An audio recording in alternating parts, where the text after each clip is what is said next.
especially from the Prime Minister and his office, we want to have a closer liaison. We have probably one of the most deepest, strongest relationship between China and Pakistan. But the interaction between our medias, our cultural interaction is not as good as a political relationship. So this idea, meeting today, is basically to improve this interaction. I especially want to take this occasion to congratulate China and the Communist Party.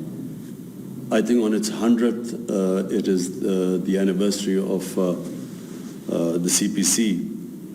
Also, in Pakistan, we admire President Xi Jinping as one of the great statesmen of the modern world. We have admiration for him in Pakistan for two particular reasons. One, his commitment to fight corruption. The commitment that a society there must be rule of law in a society. In other words, the powerful must be brought under the law. And corruption is, when it destroys a country, it is when there is a corrupt elite which does not bring itself under the rule of law, and they are the ones who do the maximum damage. So I have watched the corruption drive, anti-corruption drive of President Xi Jinping, and we here in Pakistan are very impressed by the way he has so many high-level officials, ministerial-level people have been held accountable for their corruption. Secondly, and the most remarkable thing about China, which we all admire, is that the way they have brought so many millions of people out of poverty. The figure we are told is almost 700 million people have been brought out of poverty in the last 6-7 years.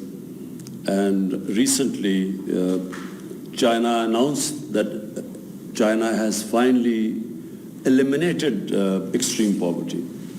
So this is, I think, one of the most remarkable achievements of any human society. I don't think there is any precedent in history of a society achieving these great goals. And the third thing is that we in Pakistan are committed to strengthen our relationship with China politically, as well as in terms of economy and trade. CPEC is a flagship program in the BRI, and for Pakistan it is one of a program which gives us the greatest optimism and hope for our future economic development. And we have a high-level committee now to follow the CPEC projects. I'm going to Gwadar next week to oversee the projects, the pace which they are moving on, and to make sure that we meet our timelines. And then I'm hoping, Chinese labor also. yes, meeting the Chinese labor, who are working here, and yes, talk to them, interact with them. But also, I look forward to my trip to China, which is in the offing in the next month, 2 months, and to further strengthen both our political ties and our economic ties. Please go ahead. So, as Your Highness just said, that in 2020, the Communist Party already make a huge success in helping its people eliminate poverty. Also, it helps the country to navigate its people throughout the pandemic while achieve the positive GDP growth. So the CPC is continually using its people-centered policy, so towards its people and towards governing this country. So how do you comment on this people-centered policy, and how do you think is CPC's role in the development of China? You see, the CPC is a unique model Until now, we were told that the best way of societies improving themselves is the Western system of democracy. And we were told that that is the best way of progress of a society. But what the CPC has done is that it has brought this alternate model, and they have actually beaten all Western democracies in the way they have brought up merit in the society. You see, what is remarkable, a society succeeds if that society has systems which bring two things forward: meritocracy and accountability. Accountability of the ruling elite, which means a transparent system, which is very important for progress, and secondly, which brings up merit in a society. So until now, the feeling was that democracy is electoral democracy is the best way where you get merit, leadership based on merit, and then hold that leadership accountable. But what CPC has done is that without that electoral democracy, it has actually achieved that and much better. What I saw in China when I visited the Communist Party headquarters and when they gave us briefings, their system of sifting talent and then grooming it and bringing it up, for me, is probably more remarkable than any democratic electoral democracy does not bring up that sort of meritocracy or can hold people accountable. And third thing is that it's a very flexible system. You know, when they want to change something, that system allows them to bring a change. In our society, for instance in Pakistan, even in Western democracies, it's very difficult to bring change in a system because you're stuck in so many regulations, and democracy straitjackets you. So you cannot always do what is the best for the society because of all the impediments in our system. Whereas I find that in the greatness of the way China has improved so quickly is because they make changes very quickly. They feel that something is not working, they change it. The system allows them to change. And fourthly, of course, the long-term planning. They plan so far ahead. Sometimes in a democracy, you only, I mean in an electoral democracy, you only look for the next 5 years and it contradicts long-term planning. Hi, Mr. Very grateful. Thank you for hosting this meeting online on Ocean from China Day. And I have a question. It's been 7 years since China and Pakistan established the diplomatic relationship as well as the friendship between the two. So among all the projects that the two sides have worked on, where do you see the future development direction and the cooperation direction of the China-Pakistan economic corridor, and which areas could be the focus points in the next few years? And how do you think of the importance of such cooperation for both countries? Thank you. Yes, thank you. You see, for me, where I see this relationship moving ahead, and I mean the economic relationship because there is the political relationship which is also very strong and moving ahead. But purely the economic relationship, I see the next phase of CPAC. And the next phase is for Pakistan, which is very exciting. We have these special economic zones, and we hope to attract Chinese industry into these special economic zones by giving them incentives, because in Pakistan the labor is much cheaper than in China, so we hope to attract that industry which will benefit from our cheaper labor. And secondly, where we really want help from China, and we're already working on it, is agriculture. Because in China, your agricultural productivity is much higher than Pakistan. Pakistan is basically an agricultural country. And we haven't really concentrated so much on our agriculture to improve our productivity. So this is the second phase because almost half our population lives off agriculture. And therefore, we hope that we can really benefit from the latest techniques in agriculture from China. So, Your Highness, my second question is related to the first one. I think you just made a great insight about the Communist Party's way of socialism democracy and also the Western-style electoral democracy. So my second question is, how do you view the leadership style of Xi Jinping as the core of the CPC party? What kind of image do you think he creates on the international stage? You see, President Xi Jinping, when I spoke to him, and Premier Li, what struck me was that the process which they have come through to become the Prime Minister and the President, they started work 30 years ago, and they started working right from the canton, the real village level.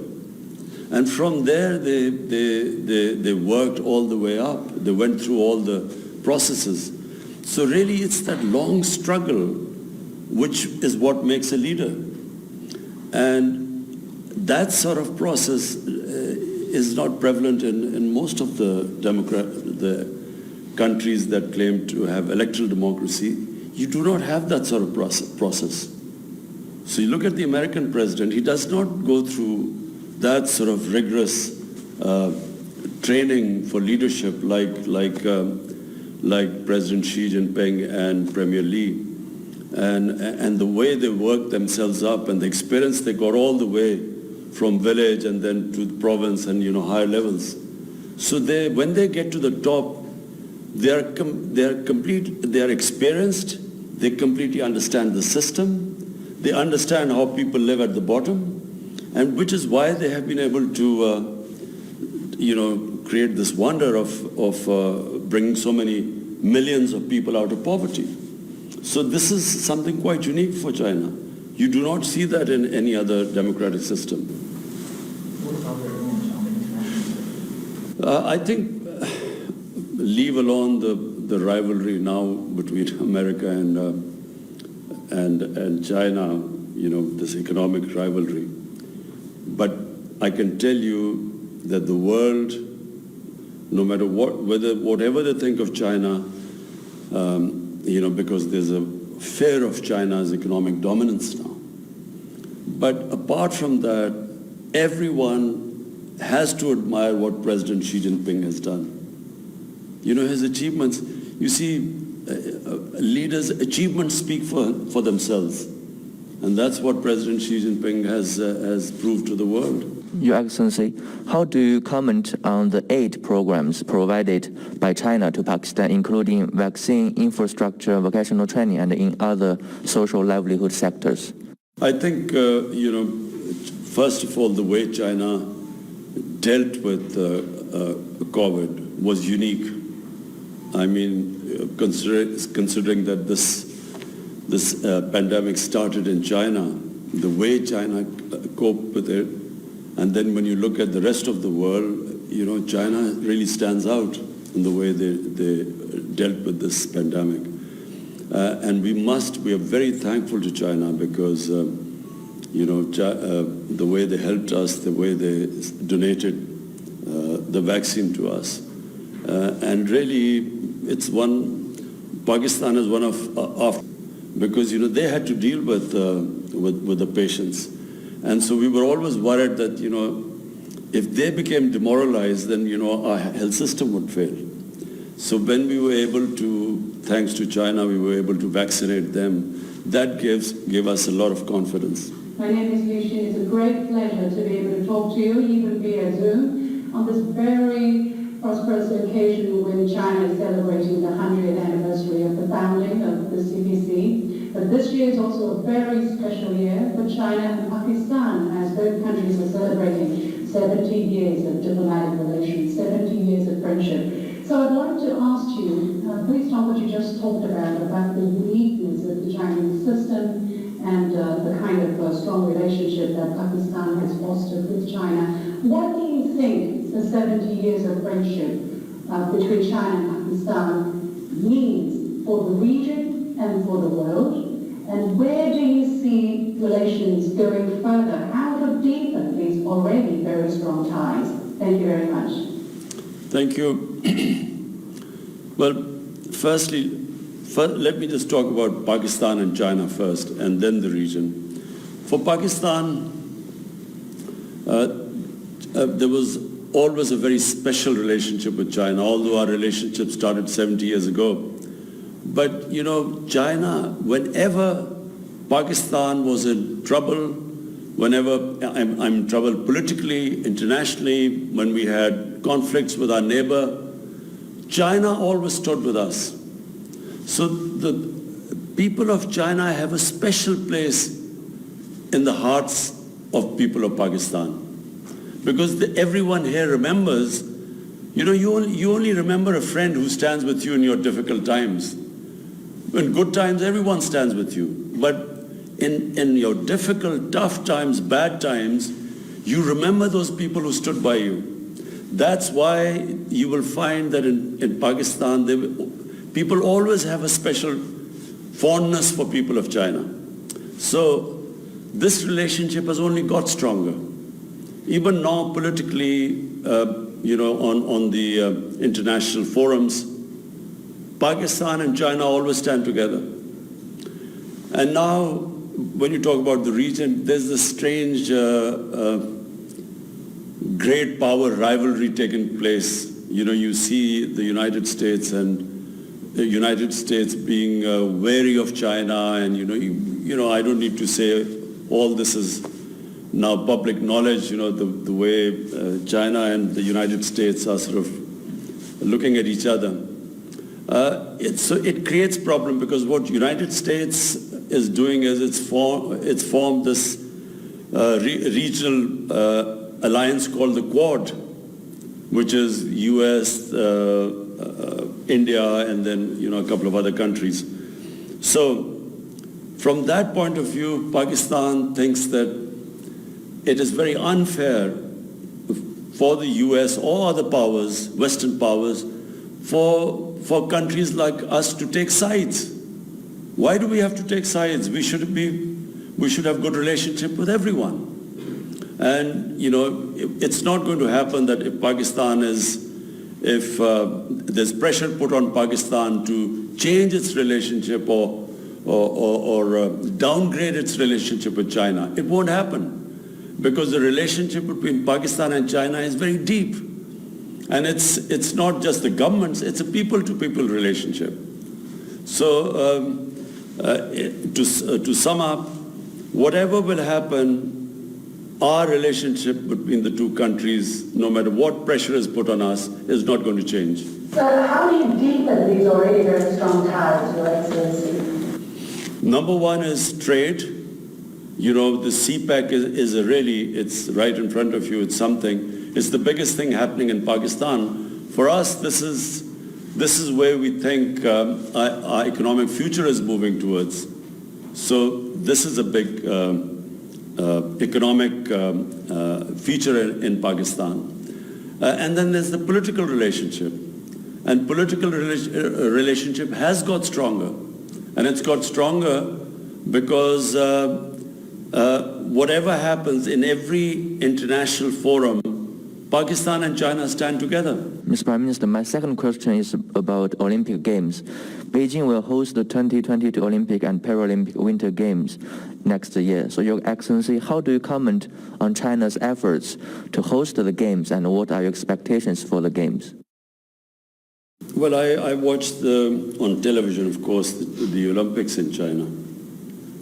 And you always find that a country that is on the ascendancy, its sports also follows in the same direction. It also, in sporting, China, if you look back, China's performance 30 years ago, and now you compare now in Olympics, China is now the emerging power in sports as well.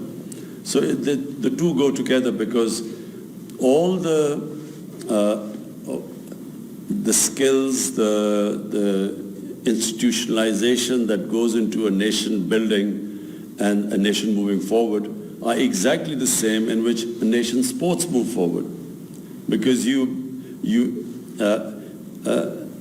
compete internationally in sports.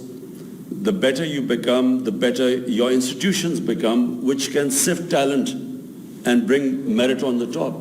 So a small country like New Zealand just now, I know you don't play cricket in China, but a country which of 5 million people has just won the Cricket World Championship from India, which has 1.3 billion people. And 5 million people, a country of 5 million people has actually won a championship against them because they have a very good system of sifting, bringing up talent and polishing it. So countries clearly which institutionalize better, they move upwards because the system of polishing the talent in the country is better than the others. What about China's efforts to prepare for this game, especially in this difficult time of COVID-19? Well, we are just watching in Japan also they're having problems of hosting Olympics. And there's a lot of problem because of COVID. The answer is I don't know really, because we do not know the trajectory of the COVID situation. You think that you now got under control and then you have some Delta variant coming in and then again people get worried. So it's a world is coming to terms with this disease, this pandemic. So we're not in a position right now to make very firm calculations and decisions about the future right now. So the answer is I don't know. Good wishes are to China. Yes, we wish them all the best.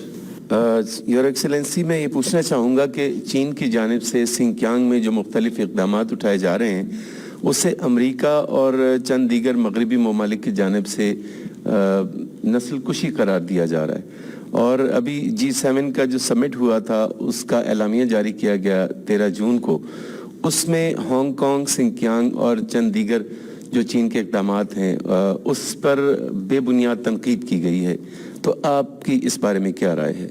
You see,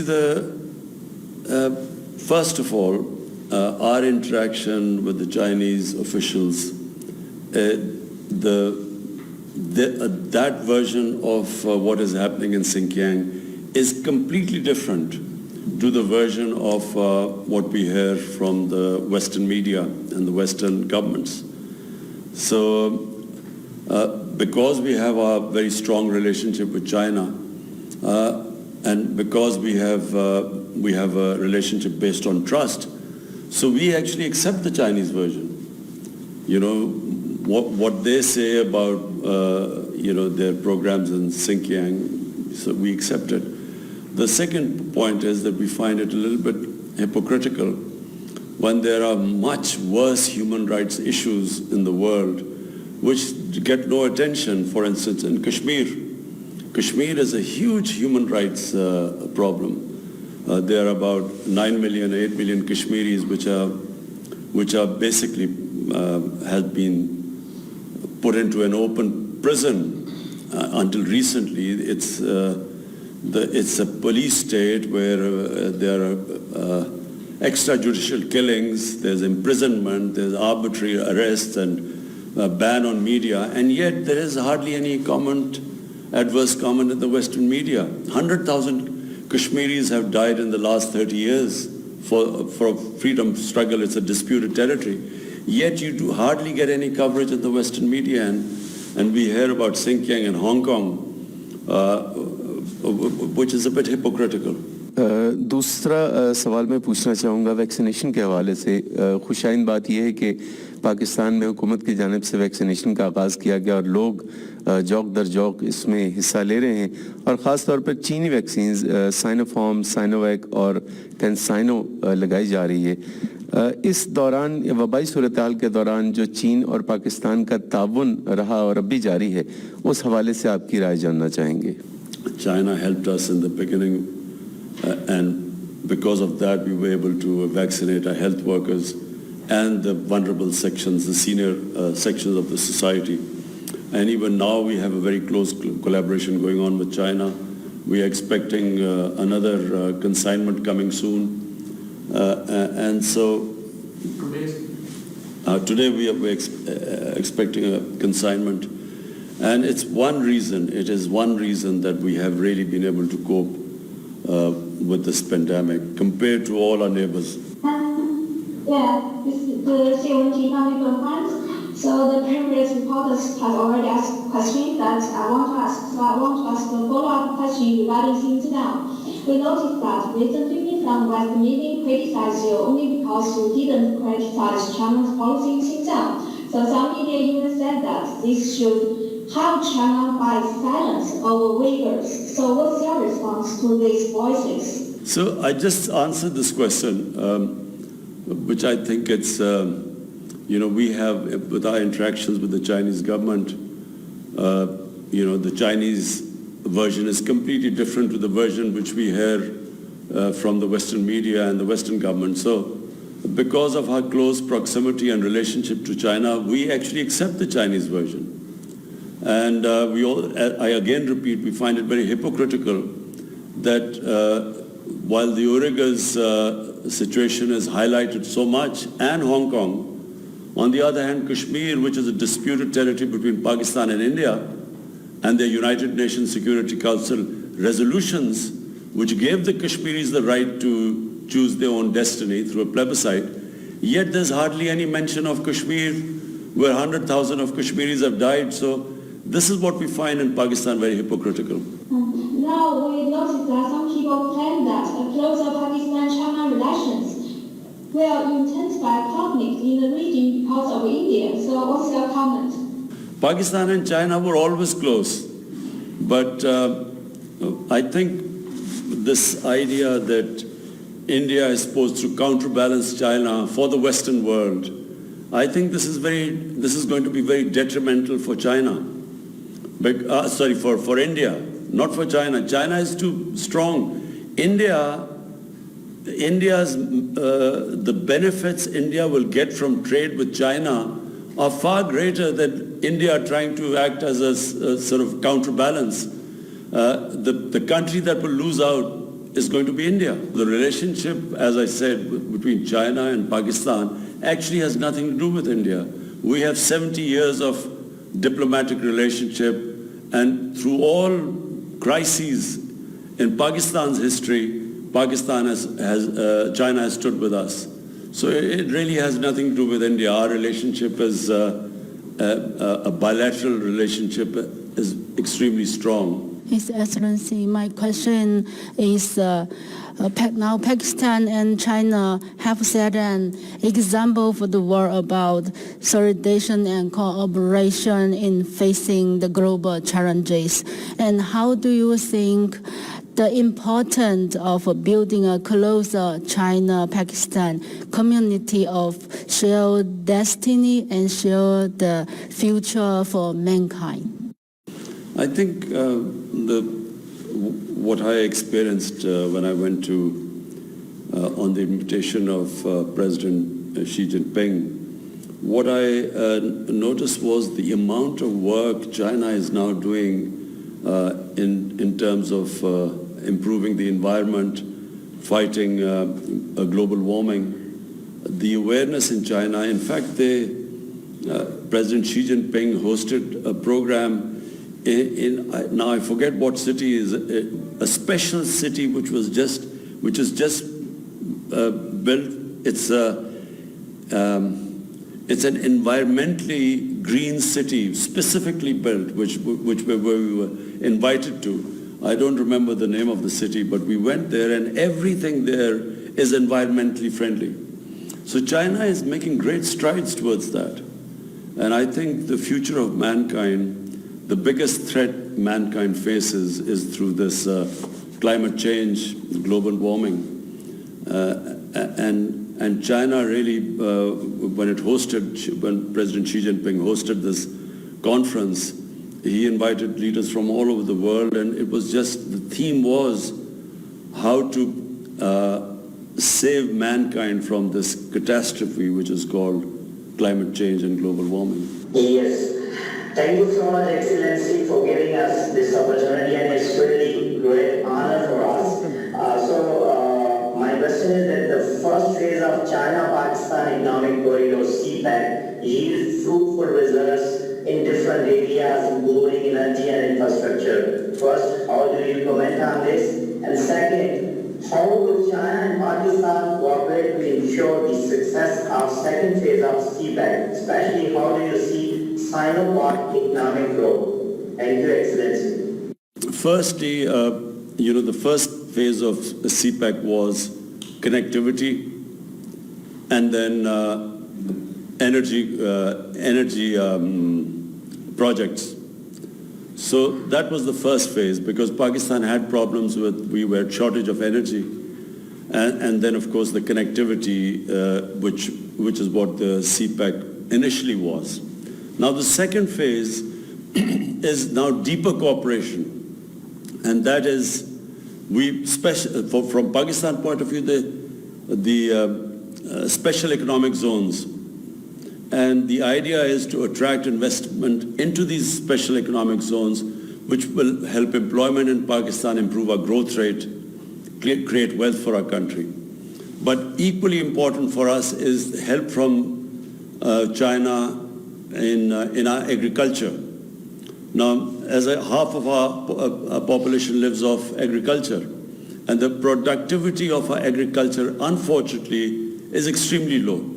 So we have compared the productivity in China, which compared to us is much higher, and then all the various technologies which are used in agriculture.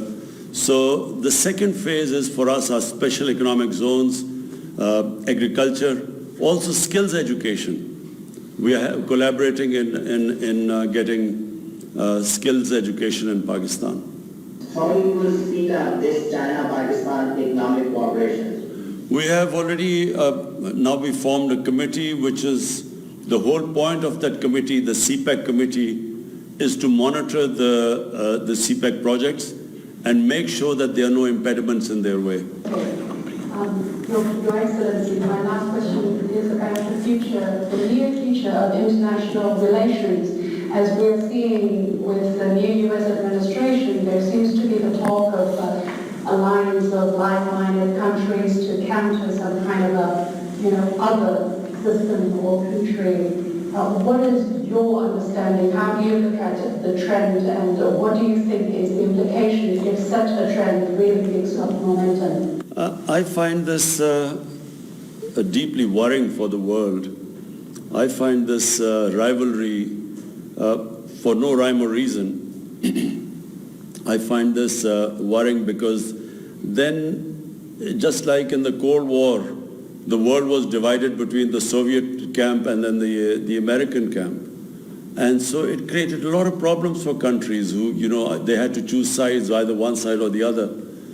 And then, for a short while, there was this, the whole worry was this war on terror, and the whole world was somehow involved in fighting terrorism. And now we see this emerging rivalry between China and the Western countries led by the US. Again, it's worrying. And people in Pakistan, we ask ourselves the question, why do we have to choose sides? We have a very deep relationship with China. And if someone asks us to choose sides, we find that China is our friend for 70 years through highs and lows. They've stood with us. So people in Pakistan have this great faith and trust in our friendship with people in China. So why should we be asked to take sides now? Why can't we have a relationship with everyone? And this is the feeling right now, because I think this what past tells us, this world divided into camps, we find that this is detrimental to the world. How do you see things unfolding in Afghanistan? Well, that's the most difficult question you asked me. Unfortunately, right now we do not have the answer, because no one has the answer. You see, let me just say, the biggest mistake made by the Americans was that they kept on trying to find a military solution in Afghanistan when there was not one. They kept doing the same thing over and over and over again and thought they would get a different result. Because Afghanistan has a history, and they just cannot be dictated from outside. They do not accept outside power intervention. They do not like to be controlled from powers from outside. That's the history. And so even when countries have conquered Afghanistan, like the British did in the 19th century, and then the Soviets invaded Afghanistan in the 20th century, you can invade Afghanistan, but when you stay there, it is very difficult to control the country because they are very independent-minded people. So this war in Afghanistan went on too long. It has created deep divisions in the Afghan society. When a war goes on for that long, when on both sides people have died, families have suffered, to bring them back together is not very easy. It takes time. And now what you're seeing in Afghanistan is that the moment the Americans decided there was no military solution, they gave a date of exit. And the moment they gave a date of exit, the Taliban, who were opposing the Americans, considered that as a victory. Now, when they think they won the war, it's very difficult to make them, from Pakistan point of view, to make them then come to some sort of a political settlement becomes very difficult. One, because the war went on too long, there are deep divisions. Secondly, once they feel they won the war, it's very difficult to make them now get back together. And so the worrying thing for Pakistan is that if Afghanistan has a civil war there, just like it had civil war after the Soviets left in 1989, then the consequences will be, after Afghanistan, the country that will suffer the most is going to be Pakistan. Because, we have a long border with Afghanistan. Taliban is basically a Pashtun movement. And there are more Pashtuns in Pakistan than Afghanistan. Half the Afghanistan population is Pashtun. So the worry here is that we will be deeply affected by if there is a civil war. So therefore, we want there to be a political settlement at all costs. So before concluding this session, I would like to inform the media that Prime Minister has written a special congratulatory letter to President Xi on CPC's 100 years anniversary. Also, Prime Minister has written an op-ed that will appear in Chinese media. I believe this opinion piece, and also keeping in view the close relationship and the kind of the way CPAC is going, we will interact with Chinese media more regularly, and we will keep inviting friends from Beijing, Shanghai, and also from here. And thank you very much, Ping Pong.